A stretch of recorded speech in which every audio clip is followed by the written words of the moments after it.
Salut à tous, aujourd'hui dans Pressentiment, c'est l'une des voix d'Europe 1 qui nous fait le plaisir de répondre à nos questions dans Pressentiment. C'est Jean Berthelot qu'on va retrouver dans quelques instants. Top générique.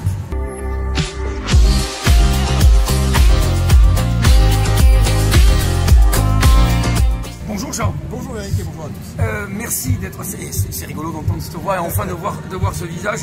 Je te rappelle le principe. 2 séries de questions, des questions ouvertes, des questions fermées, mais tout d'abord une question piège, une question extrêmement difficile. D'accord. Comme tes prédécesseurs, des enveloppes, à l'intérieur de celle-ci des questions, tu vas choisir celle que tu veux. D'accord, alors je vais choisir celle-ci. Eh bien, aucun problème, je vais te laisser, s'il te plaît, tu lis la question et comme ça tout le monde va la découvrir. D'accord. Alors Martín Palermo détient un record mondial obtenu lors du match international Argentine-Colombie, lequel? Alors je te laisse réfléchir quelques secondes. Ceux qui nous regardent peuvent aussi réfléchir. C'est une question ardue, hein, c'est volontaire. D'accord. Et pendant ce temps, nous, si tu le veux bien, on va démarrer avec la première série de questions. Avec plaisir. C'est tout de suite. Jean, tu as le sourire, c'est parce que tu as la réponse ou pas? Non, nous dis pas. On y va pour les premières questions, les questions fermées. Parfait. Peux-tu nous donner, s'il te plaît, ton numéro de carte de presse? Oui, c'est le 102 243. C'est important de connaître son numéro. Je ne sais pas si c'est très important, on nous le demande assez rarement, mais voilà, en tout cas moi je me souviens du mien et qui a été assez tardif dans ma carrière, mais voilà, en tout cas c'est celui-là, je l'ai en tête. Ouais. Quel sport as-tu pratiqué et à quel niveau? Alors j'ai beaucoup joué au foot, pas à un niveau génial, je crois que c'était division d'honneur régionale il me semble, en région parisienne, et après j'ai pratiqué énormément de sports, et je pratique toujours le foot, le tennis, le ski, et sinon je fais du rugby, des arts martiaux. Ah ouais, voilà. d'accord. À part le foot, quel sport aimerais-tu commenter à haut niveau? Le rugby, j'aimerais bien le commenter, effectivement. C'est l'une de tes passions? Oui, je suis assez régulièrement le rugby, le tennis aussi, voilà. Mais pour l'instant, j'ai pas eu l'occasion de commenter d'autres sports que le football. Quel est le stade en France ou à l'étranger qui t'a le plus impressionné? Alors, je reste assez impressionné quand même par le Parc des Princes. Il s'est beaucoup pacifié, c'est une chose excellente. Mais à une époque où il était, disons, moins fréquentable, il était aussi beaucoup plus bouillonnant. Et je crois que beaucoup de joueurs l'ayant fréquenté, d'ailleurs en tournée, c'était l'un des plus beaux stades d'Europe. J'ai eu de la chance d'aller au Camp Nou, j'ai eu la chance d'aller à Anfield. Mais quand même, je reste assez impressionné par l'ambiance du milieu des années 90 du Parc des Princes. Toutes catégories confondues, quel est ton sportif préféré?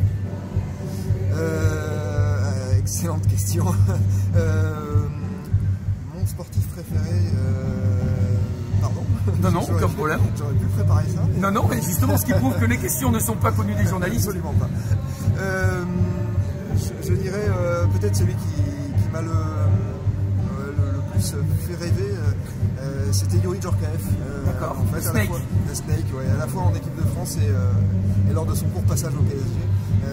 On avait l'impression qu'il pouvait absolument tout se passer avec lui, et donc voilà, je dirais Youri Djorkaeff. Quelle est la personne la plus célèbre de ton répertoire téléphonique? Alors ça, je vais vraiment me la péter, Emmanuel Macron. Non, Buzz Aldrin.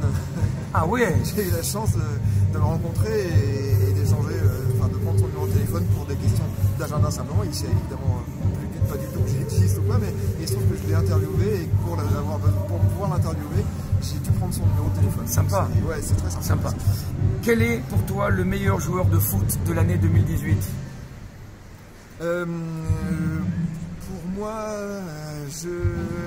c'est difficile, mais je dirais quand même Kylian Mbappé, parce que je pense que dans l'équipe de France, c'était une superbe équipe, très bien organisée, qui a fondé son succès évidemment sur bien autre chose que ses fulgurances offensives, mais il était quand même l'étincelle qui a permis, à mon sens, de faire basculer certains matchs. Donc je dirais quand même Kylian Mbappé.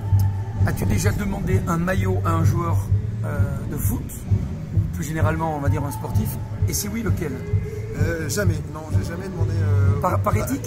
Oui, exactement, par éthique, ouais, c'est ça. Et effectivement, mais c'est pas du tout une critique envers les journalistes qui le font, au contraire, c'est leur choix, mais moi, effectivement, je l'ai jamais fait pour cette raison. Genre, c'est totalement respectable. Dernière question de cette première série, où étais-tu le 15 juillet 2018? J'étais avec des copains chez moi, avec mon fils également, qui a vécu là sa première Coupe du Monde, et donc voilà, c'était évidemment inoubliable, aussi inoubliable que le 12 juillet, 20 ans plus tôt. On prend une respiration et on revient sur cette question piège, j'en bafouille, et surtout pour connaître la réponse de Jean. À tout de suite. Jean, je vais te laisser relire la question. Oui. Peut-être que ceux qui, sans avoir été voir sur Internet, ont peut-être la réponse. La question, s'il te plaît. Alors, Martín Palermo détient un record mondial obtenu lors du match international Argentine-Colombie. Lequel? C'est super dur. Hein. Alors, si je me souviens bien, parce que j'aime bien ce joueur, qui n'a pas vraiment réussi en Europe, malheureusement, mais qui avait quand même un super pied gauche et un super jeu de tête. Si je me souviens bien, il a 2 records, dont un en club. Je crois que c'est en club, si je ne me trompe pas, c'est le record de distance du but marqué de la tête. Il avait dû marquer de 40 mètres, un truc comme ça. D'accord. Je dis peut-être une bêtise. Hein. Et alors, lors de ce match international, si je ne me trompe pas, il détient un record du nombre de pénaltys manqués. Je crois qu'il en avait loupé 3. Ça devait être à la fin des années 90. Alors là, un coup de bol, je voulais couper au montage mon émotion, mais alors là, ah non, c'est pas un coup de bol. J'ai cherché des questions compliquées, bravo Jean. C'est effectivement la bonne réponse. Il a loupé 3 pénaltys dans le même match, un match international. Tu sais quoi? Je respire et on se retrouve avec la dernière série de questions. À tout de suite.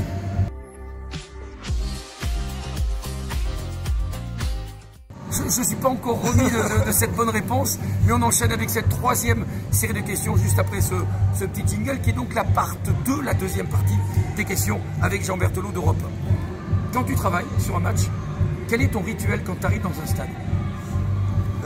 D'abord, mon rituel c'est d'arriver très tôt pour être certain que tous les problèmes techniques auront le temps d'être réglés s'il y en a, et il y en a déjà eu parfois, ça arrive.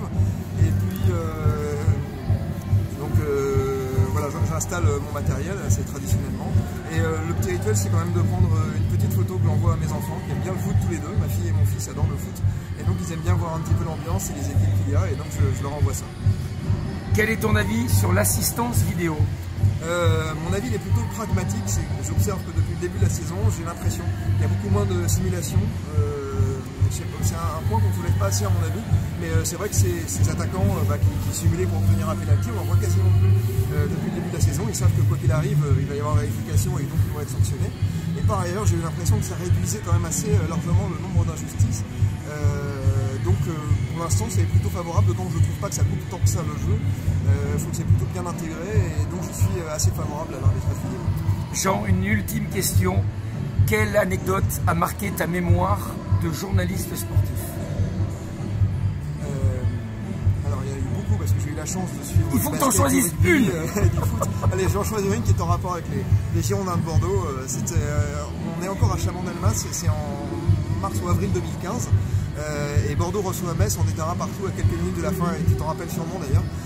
À ce moment-là, il y a CV qui claque un retourné incroyable, qui va en pleine lucarne du gardien de Metz. Et donc je me souviens très bien qu'on était en multiplex sur Europe 1. J'étais en plus à l'antenne à ce moment-là, je décris ça, c'était à la suite d'un corner. Et je décris cette situation et vraiment je m'emballe parce que le but est extraordinaire et j'entends en studio, pareil que Lionel Rosso s'emballe aussi parce que c'est beau, il vient de le voir sur son écran, etc. Et il doit s'écouler 30-45 secondes où j'ai usé à peu près tous les superlatifs que j'avais en répertoire. Et tout d'un coup on voit Henri Cévé qui salue les supporters, etc., qui se prend la tête à deux mains, on ne comprend pas et on voit effectivement le juge de ligne, le juge de touche qui a levé son drapeau, et en fait il y avait un hors-jeu qui a été signalé, et en plus signalé à tort parce que c'était un Messin qui avait remis le ballon. Donc ce but aurait dû être accordé, il a été refusé. Une terrible frustration. Voilà, grosse frustration, surtout pour lui et un tout petit peu pour les commentateurs. Jean, merci pour ta passion, et puis parce que finalement tu la transmets, même quand tu n'es pas à l'antenne, que tu es avec nous dans Pressentiment. C'était un bonheur de t'avoir avec nous. Jean Berthelot qu'on retrouve bien sûr sur Europe 1, et nous on se retrouve la semaine prochaine avec un nouveau journaliste. À la semaine prochaine.